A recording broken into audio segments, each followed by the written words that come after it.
여러분 안녕하십니까? 재림방송 교과 오늘은 8과입니다. 예수님처럼 봉사하라. 거기 조금 되게 흥미로운 용어가 나오는데요.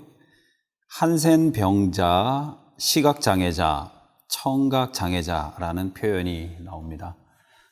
어느 책에 보니까 우리 성경이 이 번역이 사회의 보편적인 인권 감수성 그것을 좀 따라가지 못한다 그런 이야기를 본 적이 있었어요. 그래서 문둥병자, 소경, 절름발이 이렇게 성경을 번역한 거에 대해서 지적하는 논문을 본 적이 있는데요. 우리 교과 번역이 굉장히 좋구나. 네, 그런 생각을 좀 하게 됐습니다. 다시 한번 이걸 보면서 번역하신 분, 제 친구라고 다시 강조를 하진 않겠는데요. 어쨌거나 자부심이 생기는 그런 좋은 번역인 것 같습니다. 다른 얘기를 덧대면 이게 이제 소위 말하는 PC잖아요. Political Correctness 해가지고 우리가 사회적으로 만연해 있는 여러 가지 차별적 요소들을 우선 언어에서부터 뜯어 고치고 왜냐면 언어가 우리 생각의 집이고 우리가 어떤 언어를 쓰느냐에 따라서 그 규정된 언어에 따라서 우리가 생각하고 사고하고 행동하기 때문에 바꾸자 해서 웨더맨 이렇게 예를 들면 기상을 알려주는 사람 이런 사람들도 person 그러니까 남성 여성의 그런 성별을 알 수 없는 이런 걸 바꾼다. 이런 것들이 우리 기독교 성교와 접촉점이 있을까요? 우리 목사님? 네, 그렇죠. 저는 사실 제가 자란 환경 배경이 이제 저희 아버님 봉사하시던 것 때문에 아시는 것처럼 한센 우리 형제들과 같이 지냈거든요. 근데 저희 어머니는 굉장히 예민하세요. 이제 이분들을 가리켜 나 환자라고 한다든지 죄송합니다만은 또는 이제 설교하실 때 목사님들이 성경 구절을 그대로 인용하시면서 문둥이라고 그대로 말씀하실 때마다 저희 가족들은 그냥 자지러집니다. 예. 이 표현들이 당사자들에게 어떤 이 정서적인 어떤 피해와 상처를 모욕을 주는지를 사실 잘 알지 못한 채 그렇게 하는 경우가 있거든요. 그래서 아시는 것처럼 이제 김지혜 교수라는 사람이 쓴 책 한 권이 선량한 차별주의자 이런 책 쓴 거 몇 년 전에 나왔는데 제가 소개받으면서 보니까 이제 우리가 인지하지 못한 상태에서 사실 차별적인 용어들과 태도들을 가지고 있다는 거죠. 그러니까 예수님처럼 봉사하라고 할 때에 사실 우리한테 걸려있는 극복해야 될 문제가 무엇인가. 이거는 우리 안에 내재되어 있고 그냥 그냥 자연스럽게 스며들어 있어가지고 거의 인지하지 못하고 있는 배제적, 혐오적, 배타적 이런 태도들을 극복해낼 때에 사람들이 우리에게서 이제 편안함을 느끼고 또 수용성을 가지고 복음을 듣는다는 거죠. 그러니까 선량한 차별주의자에 나오는 예들이 이런 거거든요. 예를 들어 귀화한 외국인들 있잖아요. 귀화한 외국인들에게 이제 얘기할 때 한국말을 좀 이렇게 잘 하는 걸 보면서 이제 한국 사람 다 됐네 라는 표현마저도 어쩌면 지금까지 그 사람을 한국 사람을 인정하지 않고 있었다라고 하는 걸 전제하거든요. 그 다음에 이제 예를 들어 우리끼리 농담할 때도 저기 백목사 결정장애냐? 이렇게 할 때 이미 장애라고 하는 것에 대한 편견을 넣어가지고 그냥 붙여 쓴다는 거죠. 예. 그렇게 이제 이 책을 읽다 보니까 그럼 용어를 어떻게 써야 되지? 할 만큼 굉장히 이제 조심스러워지는데 1차적으로 이제 적용 범위는 적용을 어떻게 하는지 좀 우리가 훈련해야 되겠지만은 어쨌든 우리가 상대방의 정서와 또 감정들과 상태들을 고려하는 것. 예, 이것은 한 인간으로서 또 그리스도인으로서 또 다른 사람들보다 훨씬 민감하게 고려해야 되지 않을까 그런 생각이 들어요. 네, 감사합니다. 이 번역에 아주 좋은 인상을 받아가지고 이야기를 좀 꺼내봤는데 굉장히 그 생각해 볼 부분이 정말 다양한 부분에 많이 있구나 그런 생각을 다시 해보게 됐습니다. 그 두 번째 문단에 보면요. 거기 오직 그리스도의 방법으로 사람들과 접촉할 때 참 성공을 거둘 것이다 라고 저자가 강조를 하면서 이렇게 말했어요. 구주께서는 사람들의 유익을 소원하는 분으로 그들과 섞이셨다. 그분은 그들에 대한 자신의 동정심을 보여주시고 그들의 필요에 따라 봉사하셔서 그들의 신임을 얻으셨다. 그 후에 나를 따라오라고 그들에게 명령하셨다. 저는 이제 요 구절을 그 신학교 1학년 때인가 2학년 때인가 그 배웠던 기억이 나요. 뭐 무슨 전도에 관한 과목이었는데 그래서 먼저 섞이고 동정심을 보여주고 그 다음에 봉사를 하고 그 다음에 이제 전도를 해야 된다. 그랬는데 이제 뭐 한 몇십 년이 지난 다음에 이제 좀 다시 한번 제가 배운 것을 생각을 해보니까 요거를 어쩌면 제가 좀 잘못 듣고 잘못 적용하지 않았나. 이거를 어떻게 보면 기술적인 접근 아니면 뭔가를 방법론적으로만 생각을 해왔던 게 좀 문제는 있지 않았나 그런 생각이 들었고요. 구주께서는 사람들의 유익을 소원하셨다라고 하는 이 사실을 저는 좀 잊고 있지 않았나 그런 생각을 했어요. 그래서 우리가 선교할 때 거듭남 아니면 회개를 먼저 말하기 전에 전도자가 먼저 회개하고 거듭나야 할 필요가 있지 않나 그런 생각을 해보게 됐는데 목사님 뭐 어떻게 그 이제 선교 방법이나 전략 네. 사실 이제 선교 관련된 책들을 보게 되면 제일 마지막에 나오는 게 스트래티지 전략을 만드는 거잖아요. 언젠가 한번 제가 또 언급한 적이 있습니다만은 이제 전략이 이제 초점이 맞춰지게 될 때, 이제 사람들의 마음을 이제 일종의 그 선교하기 위해서 또 교회 나오도록 하기 위해서 우리가 쓰는 방법들을 수단화하기 시작하면 그때부터는 사실 소위 authenticity, 진정성에 있어서 문제가 생기기 때문에 스스로 윤리적인 문제를 갖는 거거든요. 그러니까 이제 우리가 전하는 이 방법들과 전략들마저도 뭐 지난번에 우리 신천지 관련된 뭐 이야기를 잠깐 나눴습니다만은 그 방법들의 문제를 삼는 이유는 하나님의 성품과 어울리지 않는 부분이 많기 때문이죠.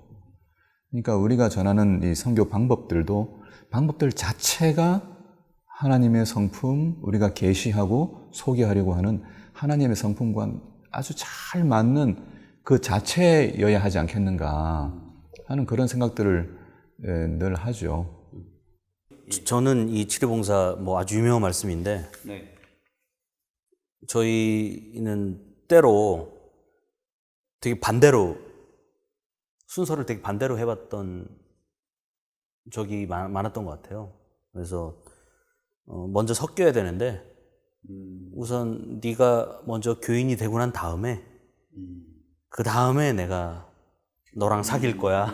이렇게 해서 이 섞인 세상 사람들하고 섞이는 거에 대해서 되게 저는 어렸을 때 뭐 저도 모태신앙이지만 얘기를 되게 많이 들었거든요. 이렇게 벗하지 말아야 된다 세상과 이제 그런 얘기들을 많이 들었고 사귀는 것도 꼭 교회 안에서 사람들을 사귀어야 되고 교회 바깥으로 나가면 큰일 날 것처럼 이렇게 자꾸 얘기를 제가 많이 들어서 그런지 이 치료봉사의 이 말씀과 어떻게 보면 거의 정반대로 살아온 것이 아닌가 이런 자책이 또 듭니다. 네. 뭐 이제 여기 나오는 말씀이 특별하면 특별하지만 사실은 너무 당연한 거잖아요. 어떤 사람의 마음을 얻고자 한다면, 어떤 사람과 친구가 되고자 한다면 이 순서는 뭐 당연한 순서인데 그 모 패시라고 아마 우리 한국에 와서 선교하셨던 선교사가 쓴 아티클 제가 하나 본 적이 있는데요. 그분이 이제 그 내용 가운데서 미국에서 교포들이 이제 선교할 때 어떻게 선교했는지에 대한 이야기를 치료봉사를 언급하지 않았지만 그분 똑같은 이야기 하더라고요. 한국 목사님들이 어떻게 선교했냐, 어떻게 그 이민 그 선교에 성공했냐라고 물었더니 그들은 사람들 만나러 공항을 나갑니다.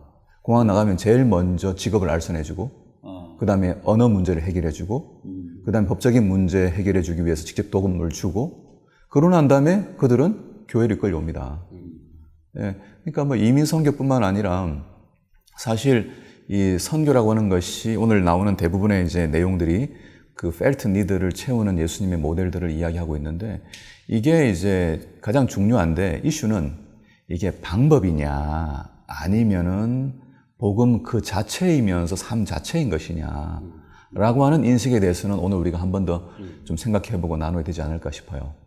그 뭐 좀 연장선상에서 얘기가 되는 거일 수도 있겠는데요. 그 일요일 내용에 보면 사람들을 대하시는 예수님의 자세, 이런 제목으로 이제 저자가 쭉 그 주장을 전개하고 있는데, 이 말씀이 있어요. 너희는 세상의 소금이니 너희는 세상의 빛이라는 마태복음 5장 13절로 14절의 말씀을 먼저 이야기하고 있습니다. 그런데 이제 제가 뭐 그 성경학교에서 배운 것도 그렇고, 뭐 제가 또 누군가에 대해서 무언가를 뭐 가르치거나 설교할 때도 그렇고, 사실 우리가 세상의 소금, 뭐 빛 이렇게 하면은 이렇게 배우잖아요. 어딜 가서든지 뭔가 돋보이고 아니면 구별된 사람으로서 살아라, 이런 식으로 좀 배우잖아요. 근데 이제 이 저자는 이런 이야기를 해요. 죄인을 영접하고 음식을 같이 먹는다는 비난을 받은 예수.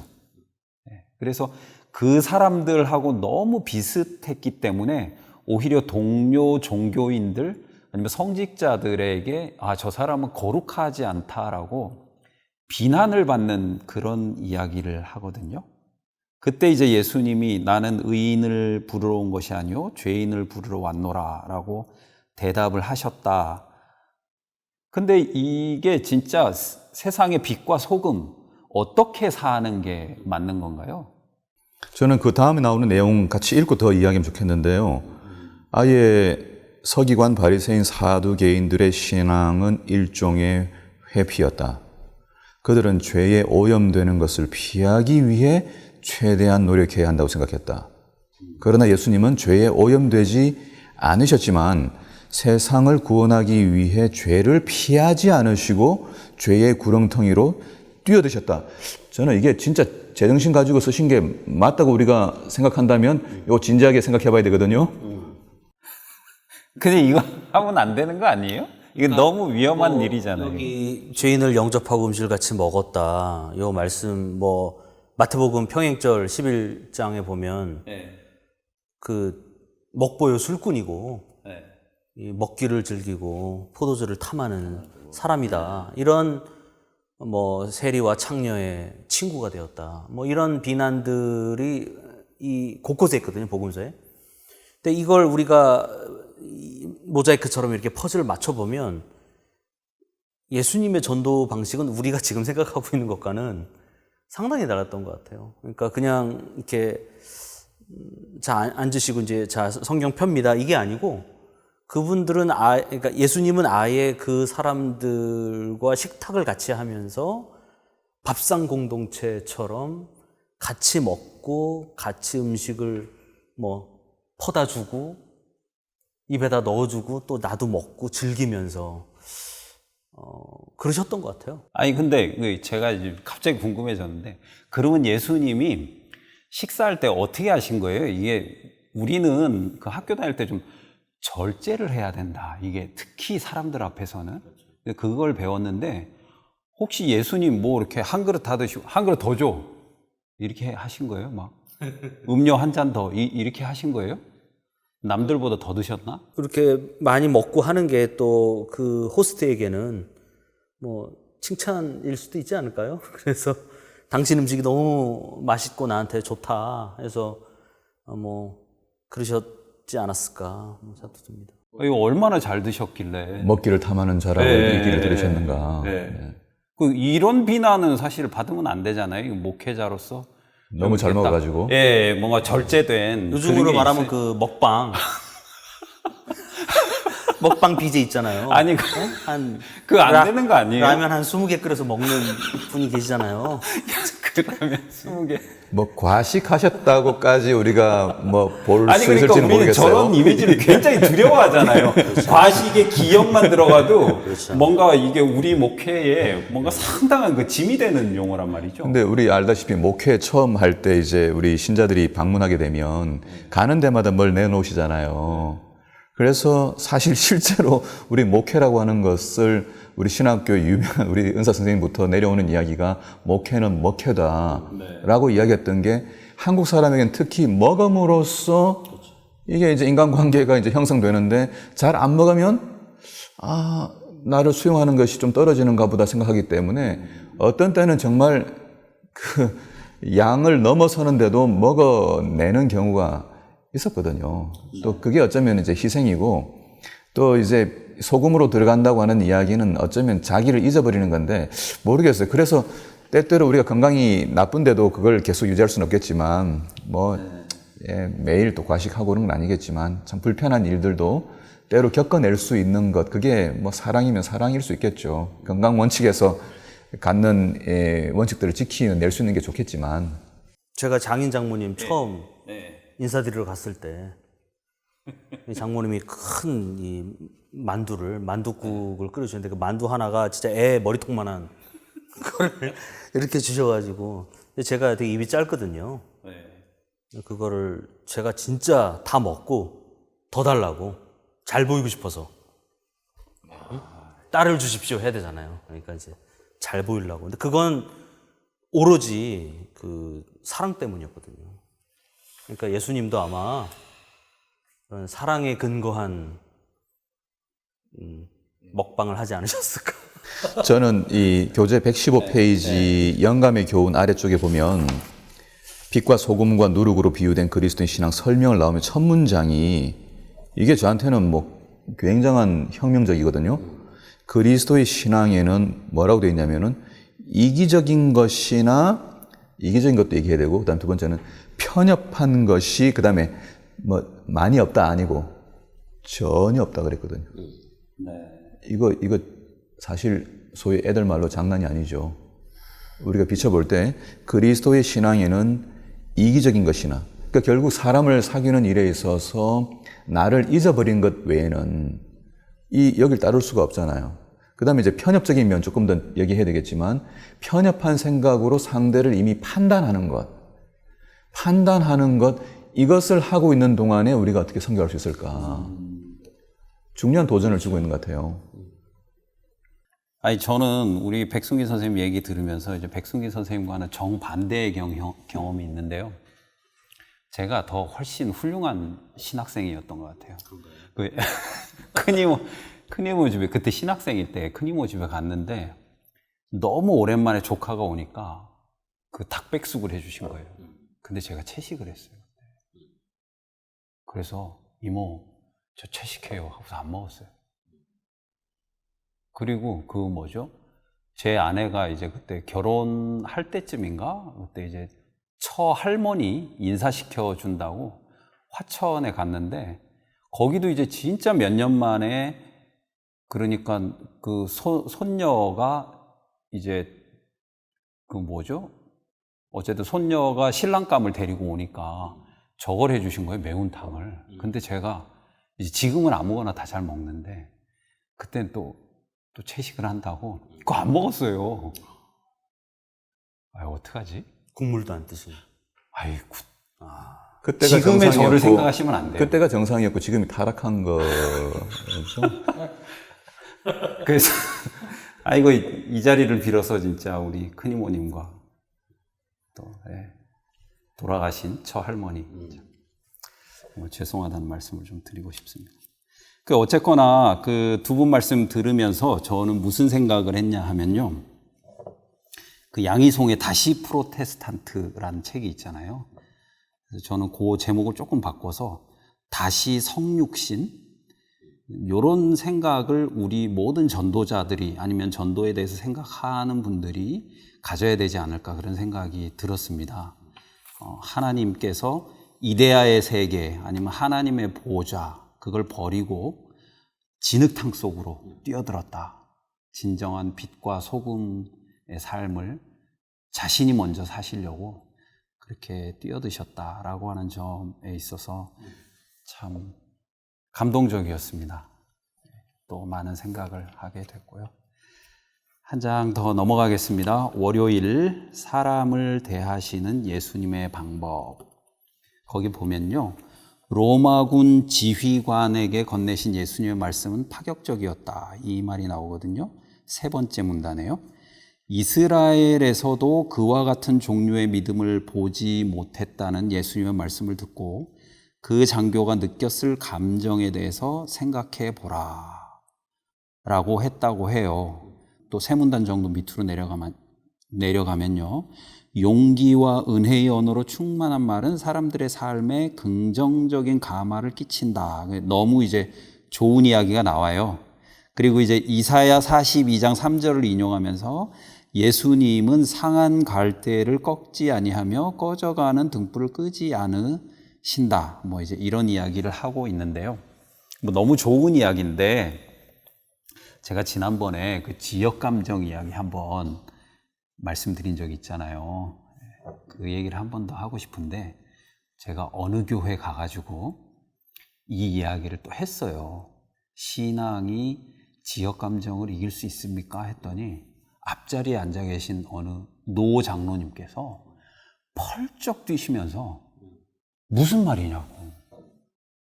신앙하는 사람이 지역 감정을 이겨야죠. 아주 강력하게 반대를 하셨어요. 그래서 제가 너무 감사합니다 하고서 질문을 또 했어요.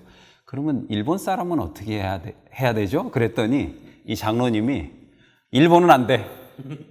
그랬어요. 이게 뭐 이야기도 좋고 결론도 좋고 이제 이렇게 해야 되는 것도 다 알겠는데 저는 이제 좀 약간은 그 민족주의 아니면 민족 감정 같은 게 좀 그래도 한 구석에 있어가지고 이게 만약에 제가 일제 식민지 치하에 살았다 그러면은 일본군 장교를 대놓고 칭찬을 한다. 친일 아니에요? 친일? 그렇죠. 예, 이거 어떻게 보면은 좀 교회나 선교를 위해서도 하지 말아야 될 그런 거 아닌가요? 예수님 왜 이렇게 하신 거죠? 그 중풍병 걸린 자기 하인을 이제 데리고 예수님께 온 로마 지휘관 백부장을 보시고 너 믿음이 이스라엘 사람들보다 낫다라고 하는 게 뭘까? 정말 뭐였을까? 라고 하는 측면에서 뭐 그가 가지고 있는 사랑의 마음, 연민의 마음, 뭐 또는 뭐 여러 측면에서 얘기할 수 있겠죠. 근데 본질적으로 이거 아니었을까요? 예수님이 지금 앞쪽에서 보여주셨던 죄인들과 같이 식사하고 하시면서 보여주셨던 태도 자체가 어떤 종류의 인간 사이에 가로막혀 있는 구분들을 다 이렇게 제거시킴으로써 하나님이 누군지를 보여주신 것이라면 이 백부장 로마인으로서 가지고 있는 유대인에 대한 생각 역시 일반적으로 로마인들의 생각들은 뭐 피지배 계급들이니까 뭐 세금이나 이제 받아 걷어낼 수 있는 그런 존재, 어쩌면은 짐승과 같은 그런 존재로 볼 수 있을 텐데 이게 딱 예수님에게 마음이 합했다는 거죠.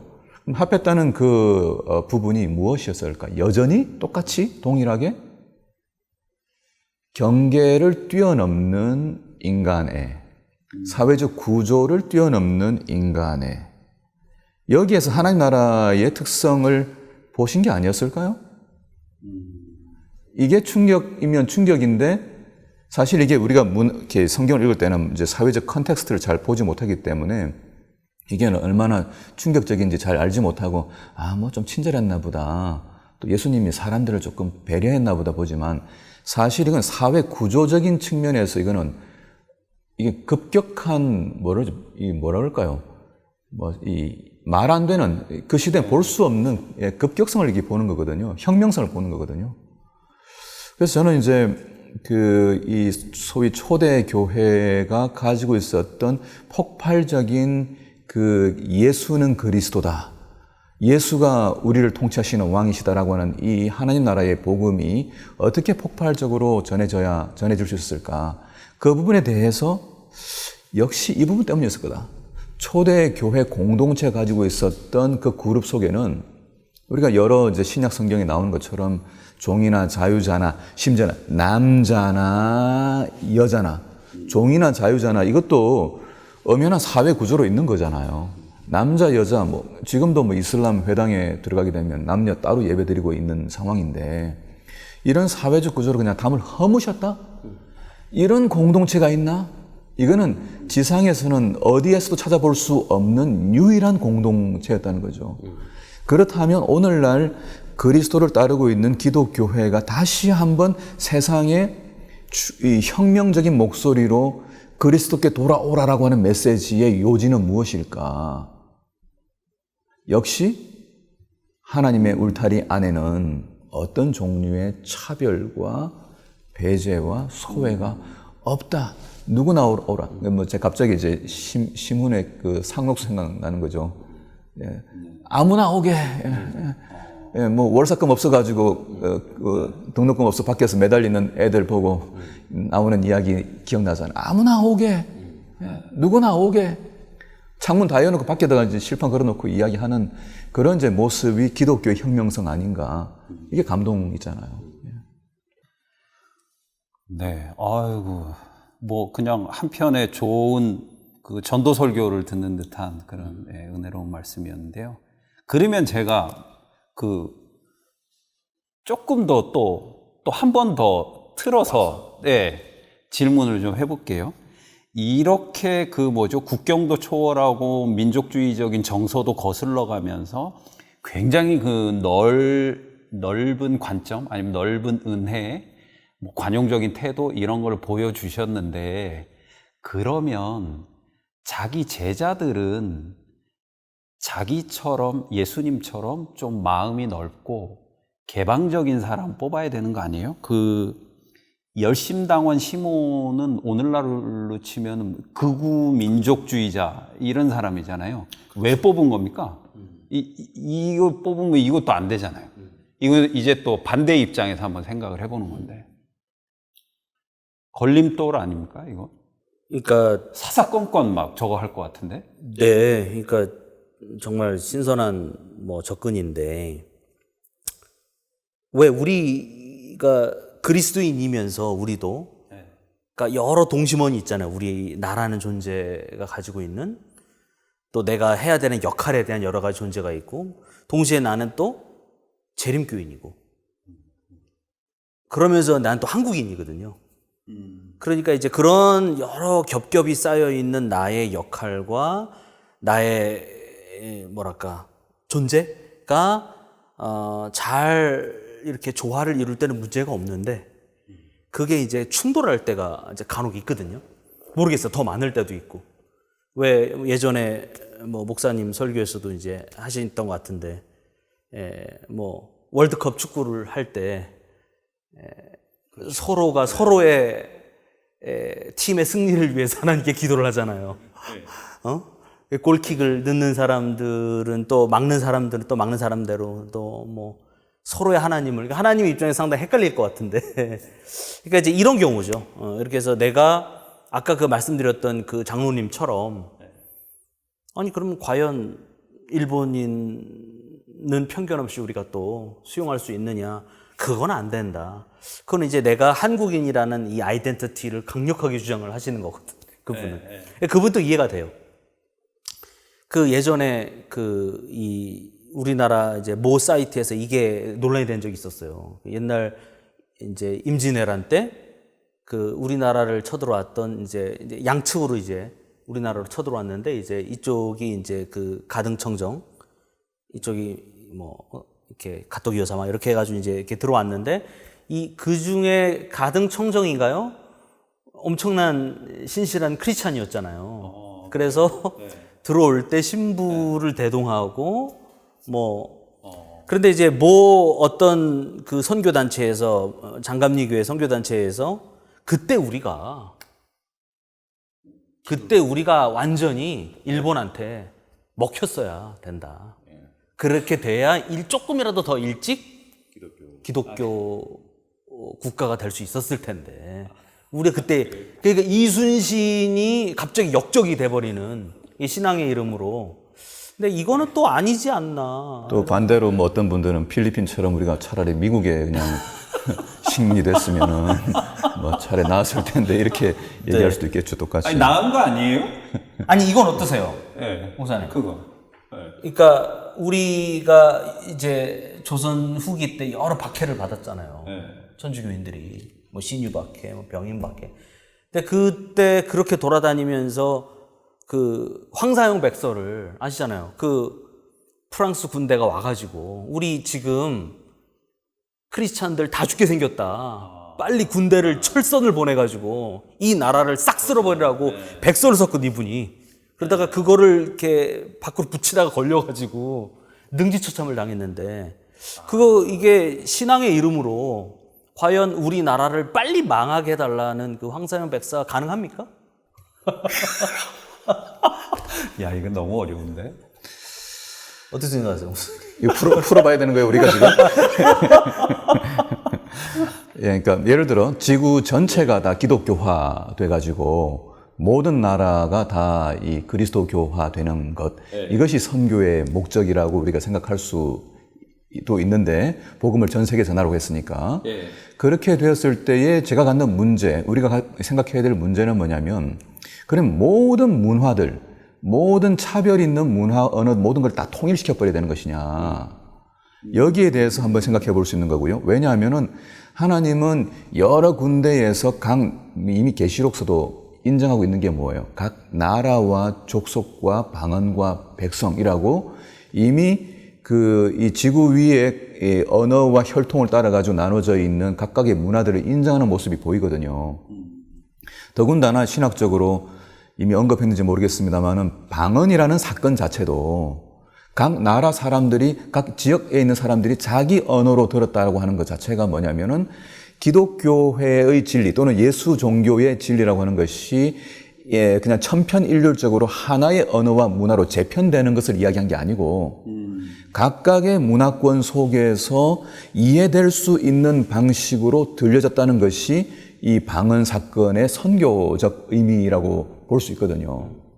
그렇다면은 문화를 어떻게 봐야 되느냐? 이게 조금 다른 방향입니다만은 우리가 이제 다양한 계급과 계층이라고 하는 측면에는 문화라고 하는 차이로 볼 수 있는데, 왜냐하면 나라 간의 문화도 있고 민족 간의 문화도 있지만은 세대 간의 문화 차이도 있거든요. 또 남녀 사이 문화도 있고 시골과 그 도시 사이 문화 차이도 있고, 이 문화 차이라고 하는 것이 여러 가지가 있는데, 또는 교회 안과 교회 밖의 문화가 있죠. 이렇게 나눌 수 있는데, 사실 하나님께서 각각을 다 아름답게 하셨는데 죄가 들어온 이후에 생겨난 문제는 그 문화 가운데 어떤 것들은 하나님의 형상을 드러내고 있는 선한 부분도 있고, 또 어떤 부분은 정반대로 사단이 이끌어서 만든 악한 문화도 있다는 걸 인식할 필요가 있다. 그렇다면 기독교회 문화 속에도 뭐가 있다? 선한 것도 있고 악한 것도 있다. 그래서 하나의 문화권을 가지고 모든 걸 다 편제하는 것이 목표가 아니라 각각의 문화권 속에 있는 선과 악의 문제들을 다 구분해서 모두가 다 하나님 나라의 원칙과 원리에 따라서 트랜스폼, 변혁되어야 할 과제가 있는 것이다. 이걸 또 적용을 우리 요단에다가 한다 그러면 재림교회가 가지고 있는 문화 속에도 역시 선한 것도 있고 아직까지 변혁을 기다리고 있는 부분도 있다. 이렇게 이제 보고 선교를 접근하는 것이 필요하다는 거죠. 우리는 바꿀 게 없는 거 아니에요? 그게 이제 자가당착인 거죠. 모든 사람들이 바꿀 게 없다 그러면 왜 구원이 필요하겠어요? 아니, 우리 진리교회잖아요. 진리는 오류가 없는 그게 진리 아니에요? 그러니까 선교에 있어서도 자민족 중심주의가 얼마나 위험한가, 그렇죠. 이제 그런 거에 대한 얘기를 이제 해주신 것 같고, 그런 면에서 그 목사님이 하신 말씀도 이제 어떤 면에서는 그러니까 우리가 전하는 복음이 옳고 바른 거죠. 하지만 이게 계속 반복되는 얘기인데 예전부터. 네. 그러나 저 상대방의 말에 어떤 선한 것이 있는지 들어보는 자세. 그러니까 이게 결이 다르다고 제가 늘 말씀을 드리지만 이게 내가 전하는 메시지에 대한 확신을 하나도 손상 가지 않으면서도 상대방의 이야기에 귀 기울여 들을 줄 아는 이제 이거의 반대에 있는 게 저는 이제 늘 개종주의라고 얘기를 해오는데 그게 이제 폭력적이고 우리는 다 귀에 다 그걸 막아놓고 내 말만 들어라고 하는 그래서 우리나라에서 이미 불법화되어 있는 개종 교육 같은 거 막 철문 걸어 잠그고 막 하는 거 있잖아요. 막 이렇게 신앙을 바꾸게 하기 위해서 뭐 그런 것들이 그러니까 극단적으로 표현된 자기 성찰이 배제된 우리 것이 옳다라는 이런 독선이 낳은 그런 선교 방식이 아닐까. 그것도 선교라 부를 수 있다면 그런 생각이 듭니다. 예, 알겠습니다. 그 열심당원 신문에 대한 그 질문을 좀 던졌었는데 그것에 대해서 예, 이렇게 생각할 부분이 이렇게 엄청난 질문이었을 그러니까 줄이야. 이미 예수님이 그 뭐 열성당원이든 세리든 뭐 어부든 이렇게 이제 계층의 어떤 구분, 예를 들어 타겟을 정해가지고 좀 엘리트 그룹만 좀 모아가지고 좀 빠리빠리 머리 잘 돌아가는 그 젊은이들만 데려가지고 새로운 세상을 좀 구현해야 되겠다 이렇게 하실 수도 있는데 그렇게 안 하셨다는 거거든요. 상당히 변화가 더딘 사람이 많잖아요. 너무 더디잖아요. 뭐 베드로 같은 경우는 너무 더디거든요. 그러니까 이런 사람들마저 이제 제자로 부르신 그 자체가 예수님이 꿈꿨던 또는 구현하고자 했던 또는 계시하고자 했던 하나님 나라가 무엇인지를 보여주는 그 자체가 아닐까 이런 생각을. 제가 하고 싶었던 얘기는 그거예요. 그러니까 한국인임을 벗을 필요는 없다는 거죠. 저는. 그러니까 그것이 충돌하는 부분이 분명히 있고 때로는 왜냐하면 우리가 가지고 있는 어떤 한국인의 독특한 정서와 아이덴티티가 있고 근데 그런 것들이 내가 기독교인이 되기 위해서 그걸 벗을 필요는 없다. 왜냐하면 그것은 벗을 수도 없는 거고 뒤집어 말하면 베드로가 그렇게 더디고 그렇게 변덕스럽고 다혈질이고 이랬지만 그런 베드로를 예수님이 쓰셨던 것처럼 제자로 훌륭한 수제자로 쓰셨던 것처럼 나도 이렇게 냄비근성의 한국인 안조적으로 얘기하면 또 한편으로는 나 무슨 국가에 무슨 재난이 있거나 이럴 때는 팔을 걷어붙이는 또 한국인 이런 쓸모가 또 있었기 때문에 그래서 저는 뭐 옛날에 저희들이 배울 때 뭐 우리 불교는 호국불교다 뭐 이런 어떤 분들은 호국불교라는 것 이 말 자체가 우선 어불성설이다 이렇게 얘기하는데 실은 안 맞죠. 그 불교의 그런 가치와 국가를 지킨다라는 가치가 원래는 잘 안 맞는 개념인데 근데 저는 좋다고 봐요. 왜냐하면 우리 한국인들이 가지고 있는 아주 독특한 근성과 그런 것들이 선교적으로 쓸모가 있기 때문에 우리를 쓰셨다고 저는 생각하거든요. 그래서 뭐 그런 면에서 아까 말씀하신 그 얘기를 제가 하려다가 했는데 이제 3,000% 빠져. 갑자기. 그러니까 키 포인트가 이제 다시 또 미안합니다만은 그리스도인이 되는 일에 있어서 이제 초대교회가 보여준 것은 모두가 다 유대인이 될 필요가 없었다. 로마인은 로마인으로 그 그리스도인 되는 것이고 헬라인은 헬라인으로 그리스도인으로 사는 것이고. 그게 그 뜻이에요? 너 크리스찬 되기 위해서 너 김치 먹어라. 너 반드시 밥에 낫또를 비벼서 먹어야 돼. 이런 거랑 똑같은 거죠. 예를 들어서 어떤 것을 뭐 이방인이 그리스도인이 된다. 너 할례 받아야 돼. 그렇죠. 사도행전 15장 내용이 그 얘기죠. 이런 건데 갈라디아서도 나오고. 근데 그런 것들이 보이는 어떤 그런 문화적 코드들에 대한 어떤 그런 한계, 경계 이런 것들은 예수님께서 과감하게 또 넘으시지 않았을까. 너는 일단 너 자신인 거에 대해서 예수님이 먼저 인정을 하셨다라고 하는 말씀 참 좋은 것 같습니다. 셋째 날 예수님의 치료봉사 한번 생각을 해보겠습니다. 거기 그 성경절이 하나 나오는데요. 마태복음 9장 2절에 보면 중풍병자에게 이르시되 작은 자야 안심하라 내 죄사함을 받았느니라. 요건 뭐 이게 좀 어떻게 보면 좀 이상한 건데요. 사실 예수님이 중풍병자한테 왔으면 말을 안 하고서도 고쳐 주실 수 있는 거잖아요. 네. 근데 이거 왜 이렇게 쓸데없는 말을 많이 하시는 거예요? 여기에 병 고쳐주시면 이 목사님 질문 하나 더해서 네. 그러니까 이분이 예수님이 이렇게 치료봉사를 하실 때 일정한 패턴이 있거든요.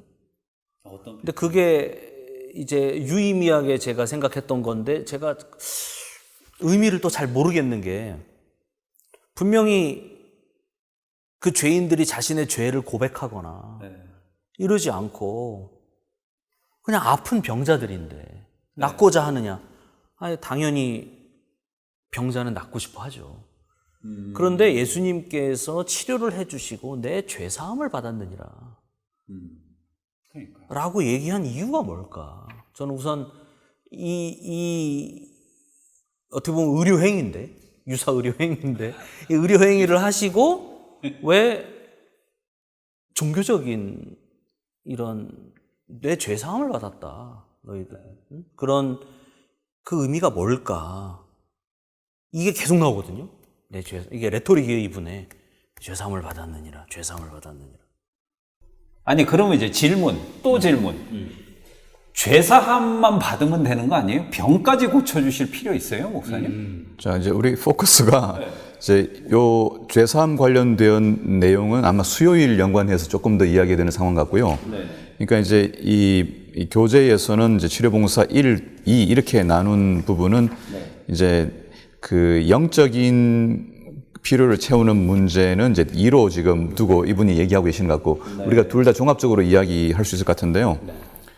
그 일단 이제 이쪽 1번 쪽에서 그 화요일 소지에서 이야기하는 것은 이제 현실적인 필요, 가장 깊은 인간의 필요를 채워주는 일이 뭐 이렇게 선행되었다라고 하는 것이 강조되는 것 같아요. 그럼에도 불구하고 이미 이제 수요일 날 나오는 이야기처럼 거기에는 궁극적으로 죄사함과 연관되어 있는 이 하나님 나라의 회복, 이 부분이 예수님의 치료 봉사 또는 모든 지상 활동에서의 초점을 맞추고 있던 부분이었다, 이렇게 보는 거죠.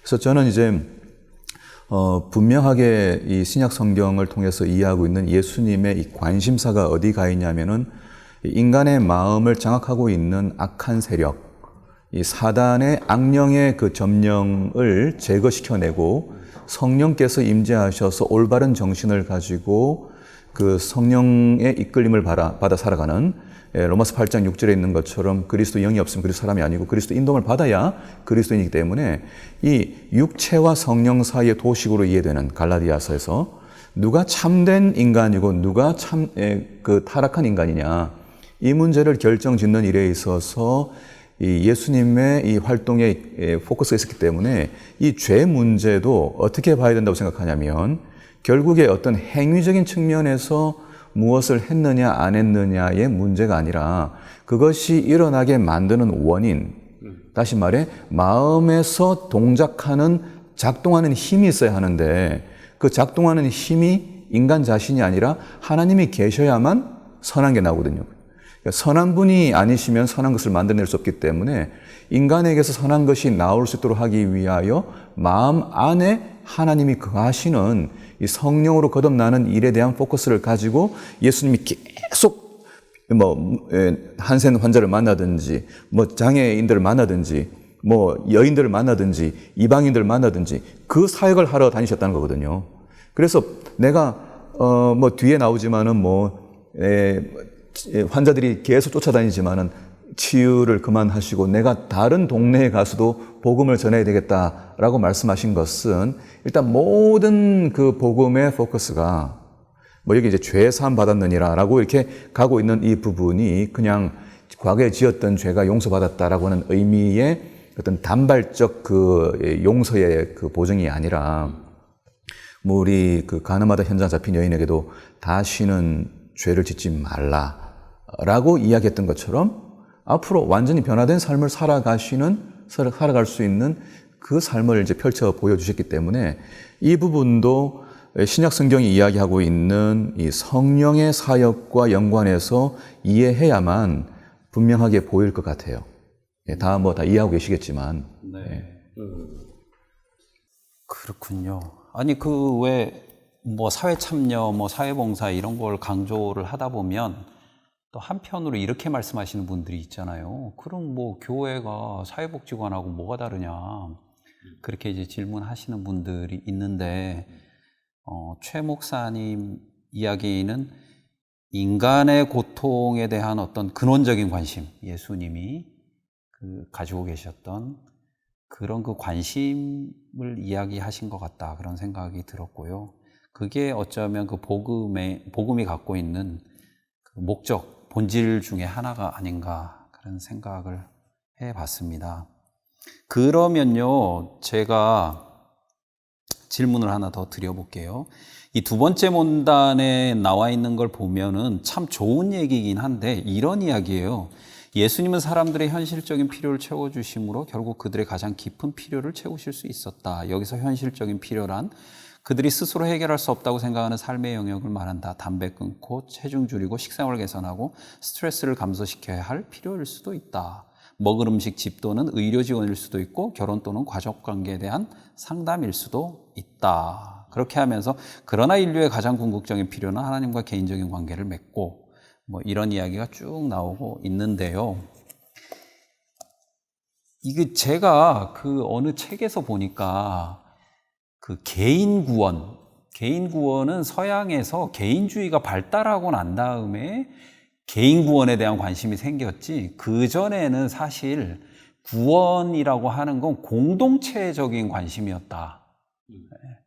개인의 구원보다 사람들이 다 그렇게 생각을 했었다는 얘기를 듣고 좀 상당히 그 신선하다, 그런 생각을 한 적이 있어요.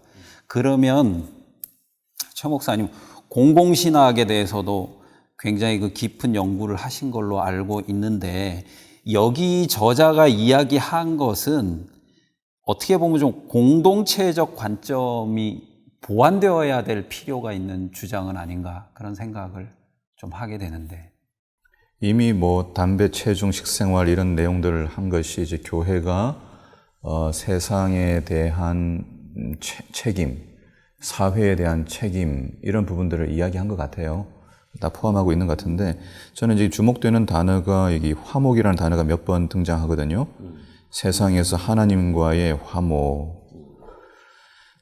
지금 두 일화에서 중풍병자 이야기와 혈루증 걸린 여인의 이야기에서 육체적인 치유와 하나님의 화목이라는 필요를 연결시켰다, 이렇게 이제 돼 있어요. 그래서 이제 화목이라고 하니까 이제 너무 이렇게 싸운 사람들 다시 화해시켜가지고 앞으로는 싸우지 말자, 이렇게 보이는 것처럼 보이지만 궁극적으로 이 내용은 하나님과 우리 사이의 화해, 화목, 그걸 통해서 그 다음에 이제 우리 관계적, 사회적인 화목이라는 게 혼자 화목할 수는 없잖아요. 그러니까 이제 저는 예수님께서 부활하시자마자 제자들에게 나타나셔서 요한복음 20장에서 첫 마디 하신 게 평강이 너에게 있을지어다, 이렇게 이제 평강 이야기하시는데 이게 화목이거든요. 화해, 화목, 평강, 평화, 동일한 이야기인데 예수님의 탄생 자체가 평화, 이사야 9장 6절 평화의 왕 샬롬으로 오시고, 그러니까 예수님의 이 등장과 또 이 복음을 통해서 이루어지는 기독교 공동체의 그 역할, 이 지상에서 역할이라고 하는 것은 샬롬, 즉 전인적이고 전 사회적이고 전 관계적이고 전 공동체적인 면에 영향을 미치는 것으로서의 복음으로서 봐야 한다. 그런데 지적하셨던 것처럼 상당히 많은 경우에 이제 조직신학적 발전 또는 이제 서구신학의 발전과 함께 사법적 차원의 이제 죄 이해, 그리고 용서와 구원이라고 하는 것을 사법적, 입법적, 우리가 이야기하는 것처럼 죄의 형벌을 받게 되었는데 그것을 이제 다시 대속해서 죄값을 갚아주심으로 우리가 자유 해방을 얻었다라고 하는 것이 우리가 어릴 때부터 주로 듣던 부분인데, 어떤 면에서는 놓치고 있던 부분, 개인의 구원에 포커스를 맞추게 되게 되면서 놓치게 된 부분을 우리가 이번 교과를 통해서 다시 재조명하게 되는 게 아닐까, 이런 이제 기대감을 또 하고 있어요. 그러니까 이 개인의 구원이 중요하겠지만은 또 한편으로 이 더 큰 그림, 그렇죠, 복음의 더 큰 그 스펙트럼을, 하나님 나라의 온전한 회복이 우리 삶의 전 영역에서 일어나는 것. 그래서 교회라고 하는 것은 하나의 공동체로 존재하는데, 그게 아니면은 뭐 교회 뭐 예배드리러 나올 필요 있나요? 뭐 그냥 개인 기도하고 하나님께 다이렉트로 계시받고 이렇게 하면 되는 거죠. 뭐 헌금 드리고. 그래서 교회라고 하는 공동체가 결국은 하나님께서 지상에 주님이 오시기 전까지 이 놀라운 성령의 역사로 구현하기를 기대하셨던 것이, 이러한 모든 경계와 배제가 다 허물어지고 모든 사람이 용납받고 사랑 안에서 변화되는 놀라운 공동체를 기대하셨던 것이 아닐까, 그런 생각을 합니다. 교리적으로 이제 요즘 뭐 케빈 밴 후저랄지 뭐 이런 신학자들은 이제 특히 삼위일체, 세 분의 신성의 아주 이렇게 밀접한 관계, 친밀한 관계에서부터 이런 공동체주의를 끌어내는 뭐 이런 움직임들이 많이 있거든요. 근데 이제 그게 아까 목사님 말씀하셨지만 원래 구원이라는 것 자체가 상당히 공동체적인 것이고, 그것을 가장 잘 보여주는 게 애찬이라는, 서로 같이 떡을 떼는 그런 모임이 초대 그리스도 교회의 멤버십을 보증해주는 하나의 그 트레이드 마크 같은 거였거든요. 같이 모여서 같이 떡을 떼기를 힘쓰고 모이기를 힘쓰고, 이게 이제 공동체주의고, 이게 전 세계 어디를 봐도 이 기독교가 가지고 있는 이 공동체주의, 기독교가 얼마나 많은 공동체를 지금 세웠습니까? 이제 공동체주의는 정말 이 구원과 함께 접목해서 볼 때, 나의 구원으로 끝나는 것이 아니라 나와 함께 벗한 친구들과 공동체 모두가 함께 구원을 받는 것을 하나의 구원의 완성으로, 이제 그것이 이제 어떻게 전도의 동력이 될 수 있겠죠. 너도 같이 우리 하늘나라에 가자. 이런 것들이 이제 불교나 이런 뭐 힌두교나 뭐 이런 여타 종교에서는 되게 잘 안 보여요.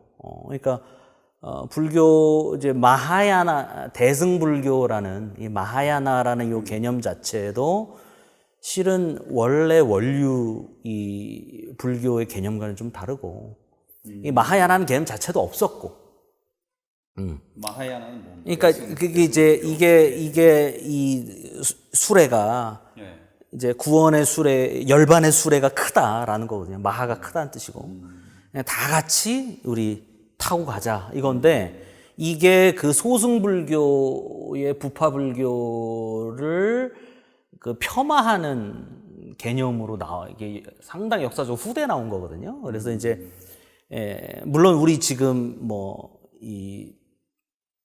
중국이나 우리나라 같은 경우는 지금 대승불교이기 때문에 우리들도 뭐 승가도 있고 다 뭐 절도 다 우리 공동체고 이러지 않냐 하지만, 원래 하는 것은 스스로 나 혼자 구원을 이루고 열반에 이르는 것이 이 붓다의 가르침이었거든요. 근데 그런 거로 볼 때는 그 예수님께서 부활하신 다음에 그 무리가 모여 있는 곳에 평강을 외치면서 나타나신 그런 모습부터 상당히 크게 다르죠. 그런 거는 뭐 이런 부분은 이제 할 얘기가 참 많은데, 많이 다른 것 같아요, 진짜. 수업료 내고 들어야 되겠네요. 계속 들어보고 싶은 이야기가 많이 있습니다. 좋네요. 그러면 조금 비슷한 이야기일 수도 있는데요. 수요일과 목요일을 한번 묶어가지고 제가 좀 질문을 드려볼게요. 수요일은 예수님의 치료봉사 2, 그 다음에 목요일은 예수님께 중요한 문제, 이게 나와 있는데요.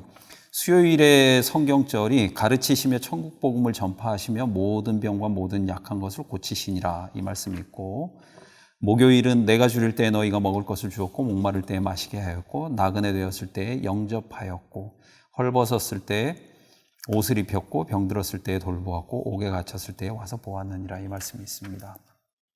두 말씀 다 참 자주 접하고 그랬기 때문에 어떻게 보면 또 어떤 선입견 속에서 이 말씀을 읽게 되지 않았나 그런 생각을 하게 되는데요. 제가 이 마태복음 9장 35절에 천국 복음을 전파하시며 모든 병과 모든 약한 것을 고치시니라 이것을 읽고 첫 번째로는 복음에는 모든 병과 모든 약한 것을 고치는 사역이 포함되는구나 이런 생각을 좀 해봤고요. 두 번째는 오늘 그 두 분 말씀 들으면서 생각한 건데 천국이라는 단어입니다. 이게 결국은 이제 예수님이 다 하시고 승천하신 다음에 발생한 결과가 굉장히 평등한 사랑의 공동체가 탄생했단 말이죠. 근데 이제 저는 전도 훈련을 받거나 전도에 대한 어떤 이야기를 들을 때 사실은 요런 다 단편적인 이야기들만 하고 그치지 않았나 이런 생각이 들었어요. 이 모든 그 복음의 어떤 궁극적인 지향점이랄까요? 그런 것들을 우리가 조금 등한히 하거나 좀 소홀히 하지 않았나 그런 생각이 있거든요. 말씀하시는 내용이 이제 목요일 소지, 네. 그 병든 자, 약한 자, 그러니까 우리가 영어로 표현할 때 이제 the least, 최고 작은 자, the lost, 잃어버린 자, the last, 마지막에 온 사람. 이제 이 세 부류에 대한 이 하나님의 사랑이 이제 하나님의 사랑의 성격이 무엇인지를 보여주는 세 부류의 사람이 이 세 종류잖아요. 지극히 작은 자, 잃어버린 자, 그리고 마지막 한 시간 일하고 온 자에 대한 동일한 하나님의 사랑. 그러니까 저희가 이제 복음을 전하자라고 할 때 제가 재차 반복하고 있는 내용은 무엇인가 하면 신약 성경을 이렇게 보는 어떤 프레임을 아까도 얘기했던 이제 개인 복음, 개인 구원에 이제 포커스를 맞추고 이제 보다 보니까 내가 얼마나 의로워졌는가, 내가 얼마나 하늘나라 가기에 적합한가 이렇게 자꾸 테스트를 하게 되고 그 다음에 구원의 확신이 없어지고 그 다음에 우리 생활의 모든 양식을 다 구원받을 수 있는 조건을 만드는 어떤 그 내용물로 보다 보니까 무엇을 먹어야 되냐 말아야 되냐 이 문제에 포커스를 맞추게 되더라. 그러나 사실은 예수님의 이 복음의 내용은 누가복음 4장에 딱 등장하셔서 이사야서 언급하시면서 말하기를 아시는 것처럼 눌린 자에게 자유를, 눈먼 자에게 보게 함을, 가난한 자에게 자유를 막 이렇게 얘기하시면서 실제 이 살고 있는 삶의 현장의 필요들을 채우시면서 그 이 인간 사회에서 구현하지 못하는 어떤 그 만족된 삶, 회복된 삶, 그 이상적으로 추구해야 될 삶을 이렇게 이야기하시면서 이 말이 너희 귀에 응하였느니라 그렇게 얘기했거든요. 그러니까 예수님이 오셔가지고 이것만 얘기하신 건 아니라는 거죠. 너희가 나를 잘 믿고 따르면 언젠가는 천국 갈 거다. 이렇게 말씀하신 게 아니라 그 말이 임했고 천국은 이미 가까웠느니라. 천국이 이미 왔느니라. 라고 하는 이 말씀을 하신 건 뭘까? 교회는 그만한 가치와 파워, 의미가 있는 것으로서 존재하고 있는 것이고 또 교회는 지상에 있는 하나님 나라의 예고편으로서 하나님 나라의 표지로서 하나님 나라가 무엇인지를 보여주는 것으로서 존재하는 것이다. 그런데 불행히도 오늘 우리의 교회는 그 모습을 갖지 못한 모습들이 많이 보이더라. 그럼 뭐가 문제냐? 우리는 복음의 이해에 있어서 어쩌면 다른 어떤 이해의 완전함이 없는 게 아닐까? 우리는 다시 한번 이제 복음의 이 내용을 집중해야 할 필요가 있다고 생각되고요. 그리고 이미 다 밝혀졌죠. 하나님 나라가 이미 우리 안에 임하셨으니까. 그래서 어떤 분들이 얘기하잖아요. 여러분들 재림교인들이 말이죠. 제가 읽었던 책에서 재림교인들이 가지고 있는 이중성에 대한 이야기를 이렇게 이제 지적하시는 거죠. 우리가 눈물 없는 하늘나라 가자고 이야기하면서 질병이 없는 하늘나라 가자고 하면서 전쟁이 없는 하늘나라 가자고 이야기하면서 갈등과 싸움이 없는 하늘나라 가자고 하면서 기근과 배고픔이 없는 하늘나라 가자고 하면서 이 땅에 있는 모든 불의와 가난과 착취와 이 서러움과 눈물들을 모른 채 한다면 과연 우리의 신앙은 이게 일관성이 있는 것이냐, 이렇게 지적한 분이 계시는데 공감되지 않습니까? 저쪽으로 공감합니다. 네, 좋네요. 참 제가 좋아하는 이야기들입니다. 저는 그 최 목사님 말씀 들으면서 그 정현종 시인의 그 시를 한번 생각을 해보게 됐어요. 한 그루 나무와 같은 꿈이라는 시가 있거든요. 이런 내용입니다. 꿈을 버리다니 요새의 내 꿈은 방이 많은 집 하나 짓는 일이야. 그래 이 세상의 떠돌이와 건달들을 먹이고 재우고 이쁜 일탈자들과 이쁜 죄수들, 거꾸로 걸어다니는 사람과 서서 자는 사람, 눈 감고 보는 사람과 온몸으로 듣는 사람, 끌어안을 때는 팔이 엿가락처럼 늘어나는 사람, 발에 지평선을 감고 다니는 사람, 자동차 운전 못하는 사람, 원시주의자들, 말더듬이, 군뱅이, 우두커니, 하여간 그런 그악스럽지 못한 사람들을 먹이고 재우게 방이 많은 집 하나 짓는 일이야. 근데 이 사람이 드리고 싶지 않은 사람 이야기도 해요. 어떤 경우에도 괴로워하지 않는 사람은 드리지 않을 거야. 도대체 슬퍼하지 않는 사람도 물론 드리지 않고 답답하기 짝이 없는 벽창호, 각종 흡혈귀, 모르면서 모르니까 씩씩한 단세포, 또는 자기가 틀렸을지도 모른다는 생각에 조금도 물든 흔적이 보이지 않는 글을 쓰는 먹물들은 드리지 않을 거야. 앵무새는 물론 안 되고 모든 전쟁광들과 무기상들, 핵 좋아하는 사람들은 말할 것도 없이 출입금지, 그리고 또 있겠지만 이하생약, 허나 어떤 사람이든 환골탈태를 하면 언제든지 환영이야. 누구를 제외하는 데서 얻는 쾌감은 제일 저열한 쾌감의 하나이니 꿈을 버리다니 요새의 내 꿈은 한 그루 나무와도 같아. 나는 그 그늘 아래 한숨 돌리느니. 요 시를 예수의 마음이네요. 근데 예, 이 정현종 씨의 시인이 참 좋은 게 많은데요. 요 시는 특히 참 최 목사님 이 되게 이상주의자시잖아요. 요즘 이제 이상에 대한 이야기가 어떻게 보면 또 되게 평가절하되기가 쉬운데. 목사님 이상주의자라는 얘기인가요? 네, 아니 저는 현실주의자였어요. 그런 판단을 많이 얘기를 많이 들어요. 너무 이상적인 게 아니냐, 막. 네. 예. 저 자신만의 생각입니다. 네. 아니 뭐 칭찬이면 좋은 건데. 네. 용어가 아닙니다. 어떤 칭찬이에요. 비현실주의자다. 그래서 비현실주의자. 아내로부터 저는 종종 듣는 얘기라. 그래요. 이상적이라는 얘기는 너무 많이 들어가지고 저는. 은근 또 숟가락을 아니 저는 그걸 늘 욕으로 이해하거든요.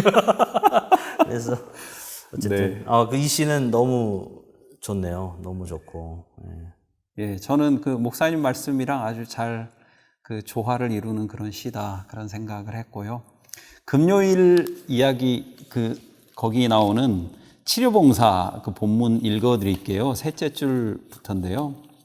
어떤 사람이 세속적인 칭찬과 보수를 전혀 바라지 않고 집에 찾아와서 병자들을 간호해주고 배고픈 사람들을 먹여주고 벗은 자들에게 입을 것을 주고 슬퍼하는 사람들을 위로하면서 모든 사람에게 사랑과 긍휼이 많으신 분을 친절하게 가르쳐주고 인간 일꾼은 다만 그분의 심부름꾼에 불과하다는 것을 보여주면 사람들은 감동을 받고 그들의 마음속에는 감사가 솟아나며 믿음이 불타오르게 된다.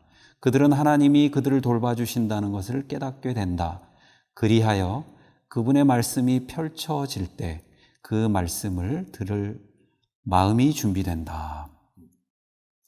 여기에 저는 이제 하나만 덧붙인다면 그분의 말씀 괄호 열고 겹다음표 치고 천국 복음 그거를 넣어서 읽으면 이 교과가 정말 우리에게 더할 나위 없이 좋겠다, 그런 생각을 해보게 됐습니다. 네, 좋으네요. 예, 이상으로 이번 교과를 마치도록 하겠습니다. 시청해 주셔서 감사합니다.